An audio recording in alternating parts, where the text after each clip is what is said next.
What is going on, guys? So we're talking Dallas Cowboys, the key to winning this game in Kelly Green's in Jerry World.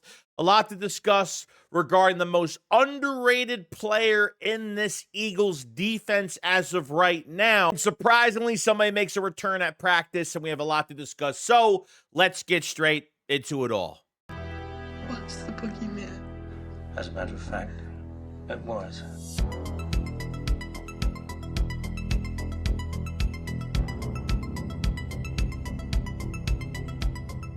Yo, what is going on, guys? So short one today. Kind of want to go over a few things here. First, obviously, for the Thursday practice, actually pretty surprising that Cam Jurgens actually returned to practice, which was really good off the concussion. I mean, I figured he would have even been playing this week at all, but great that he's coming back. And there's going to be a lot to discuss between Cam Jurgens, his contract, and kind of moving forward down the line of maybe the future of this team when it comes to center, because he hasn't been playing well. I understand as a collective, some of these guys just can't do it by themselves, but you've had injuries on this offensive line, guys in and out of the lineup all year.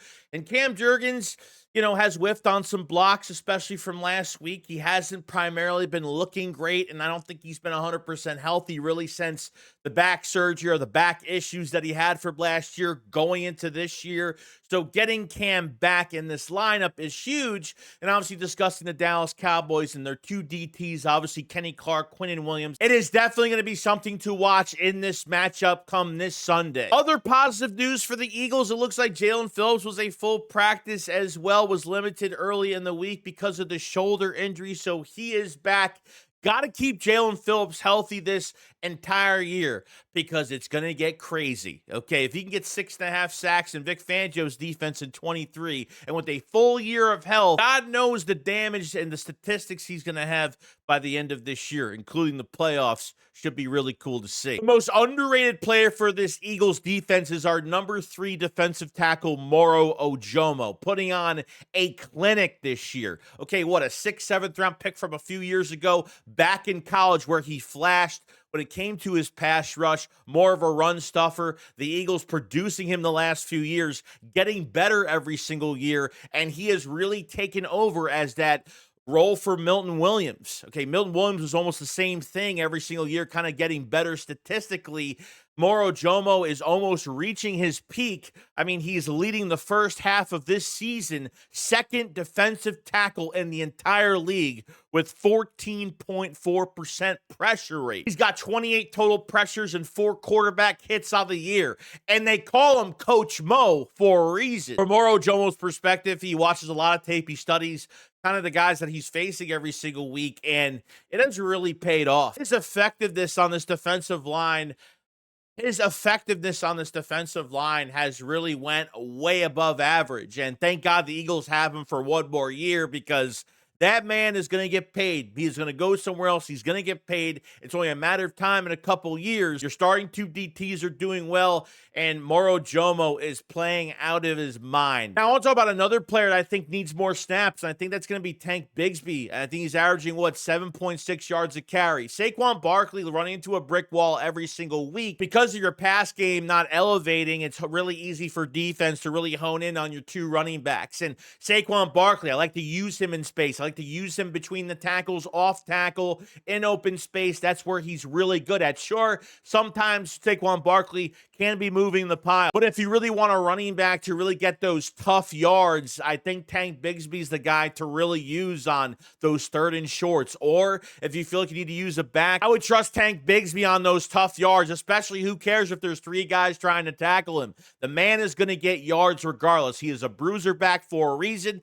This is why A.J. Dillon is not even playing in any more games this year, because they like Tank a lot. And I'm glad that they actually went in this direction. Even if it's a toss to the outside or a stretch play to the outside, Tank Bigsby always turns the corner on a dime and really maintain that speed, and then really matching it when it comes to his physicality at the end of the play, and he keeps driving. He doesn't give up, and that's what I really like about him. Not saying that Saquon should lose carries, but I think in certain situations where you need a running back to get some tough yards, and trust me, a running back like Tank Bigsby can tire out defenses instantly. I think Nick Sirianni and Kevin PATULLO need to take advantage of the situation with the running backs, especially with Tank Bigsby and what he could do. He's just a monster. Are we talking about the Dallas Cowboys? Okay, 4-5-1. You beat the Raiders on a very emotional, dedicated game to their passing player of Marshawn Nealon. Rest in peace. You beat the Jets.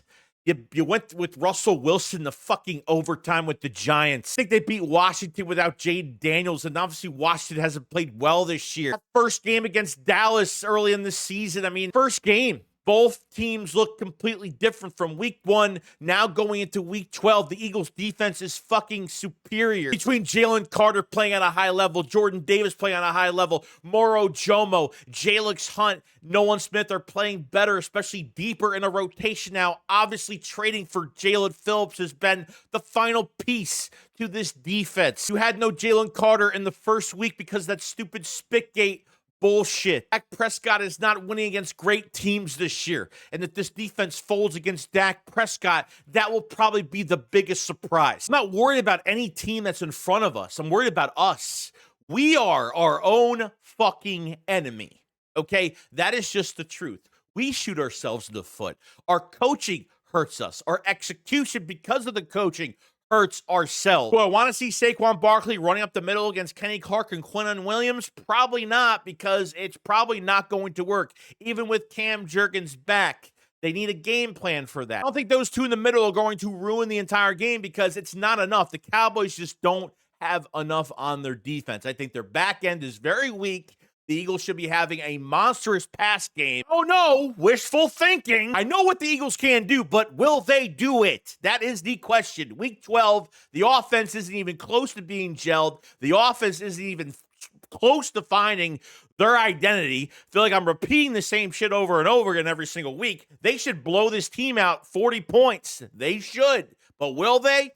I don't know. We will find out Sunday. America's Game of the Week. Kevin PATULLO tested yet again on another week. And to see if the defense is going to have to hold the jock strap and hold the balls to the offense the entire game. Let me know what you guys think about the matchup in general. Let me know what you guys think about this defensive line. How do you feel about Cam Jurgens, the offensive line? Does Tank Bigsby deserve more snaps? What do you think? Make sure you subscribe to the channel for more Eagles news every single day. Make sure you hit the like button because it helps out tremendously. You guys have a fantastic day, and I will see you guys on the next one.